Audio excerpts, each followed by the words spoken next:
Shalom Aleichem. Mishnah Yomi is continuing in Masechet Sukkah, chapter 2, Mishnah 8. Noshim, women, ve'avodim, and servants. These are Eved Kanani. They're originally non-Jews, and now they're quasi-Jewish servants. We've discussed them in detail in Gittin, in the Daf Yomi, and we'll discuss them throughout Shas. Ketonim, and legal minors, children. Paturim min ha-sukkah. They are not required to dwell in the sukkah. But katan she'enu tzarich la'imo, a small child who does not need his or her mother, chayav b'sukkah, then he should be in the sukkah.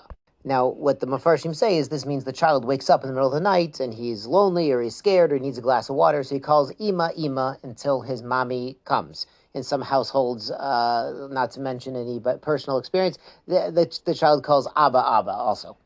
So if the child's calling ima, and the ima is not in the sukkah because she's pitorah, she's exempt, so the child also should be inside the house with the ima. If the child is one who calls abba, you might as well just take him into the sukkah with you if he's not going to disturb people. The Mishnah continues, Maseh v'yolda kalato shel Shammai hazoken.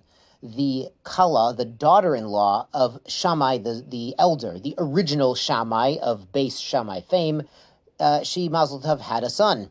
Upichet et maziva. So what Shammai the Zokin did, he went up on the roof, busted through the roof of the nursery above the baby's crib, v'sichech al gabei amita, and he put schach over the bed, bishvil katan, so that this mamish, a newborn baby, a very small baby, who obviously needs his mother for everything, for life itself, would be able to be in a sukkah.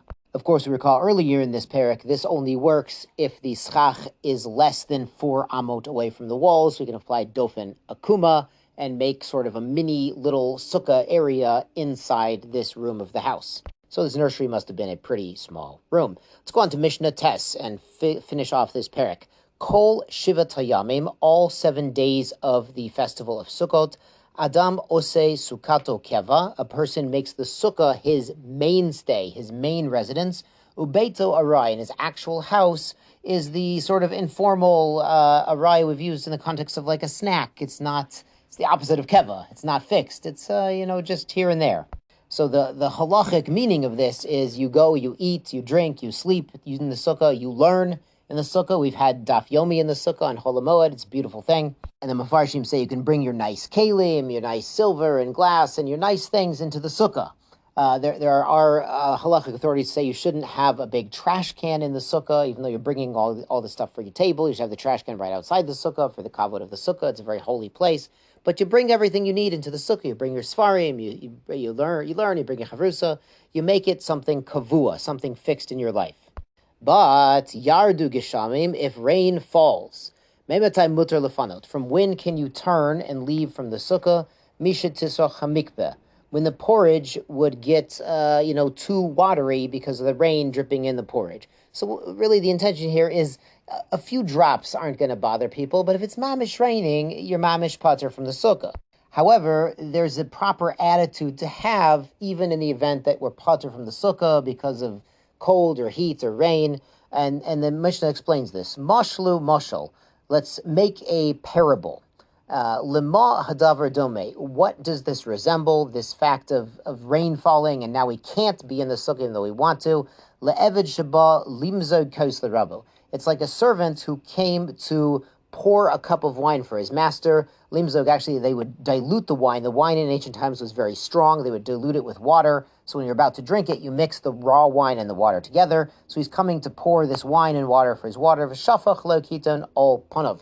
And the master, in a act of refusal, saying, I don't want your service, basically pours the water jug onto this poor servant. So, of course, the servant is very upset and embarrassed that he can't do the job he wanted to do. So this is the attitude to have when we want to be in the sukkah, but environmental conditions, which are, of course, from Hashem Yisbarach, of course, they're from God, prevent us from doing it, we should be sad that we cannot do it. Now, there's a contrast here in the very beginning of Avodah Zorah.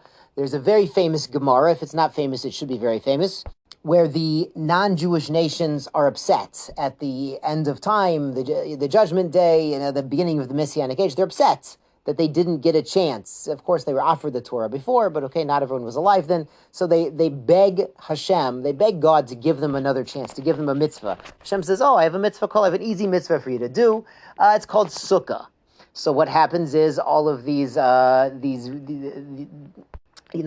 rich and famous and the influencers of the non-Jews, they go, oh, we're going to build a sukkah. We're going to build it on top of our highest buildings. We're going to build it on top of our skyscrapers to show everybody that we're doing this amazing mitzvah, that Hashem's given us a second chance. So Hashem sees that attitude, that there's sort of, there's an element of showing off. And Hashem is mevi hama min artika, brings the sun out of its sheath. Some people call it global warming, but the Gemara just calls it bringing the sun out of the sheath, and it gets very hot. And so what these non-Jews do is they're like, oh, it's too hot, I'm going inside, I'm going where the air conditioning is, and they go out and they kick the sukkah. And they're like, phooey, I don't want the sukkah anyway. So that Gemara in Avodah Zarah, that's the opposite of the idea this Mishnah is conveying, is that when a Jew can't be in the sukkah, we're upset and we're sad, and we wish we could do that mitzvah and sit in the Tzela de Chamenusa, the amazing and holy area of the sukkah. Yasher koach, everyone, and sei gesund.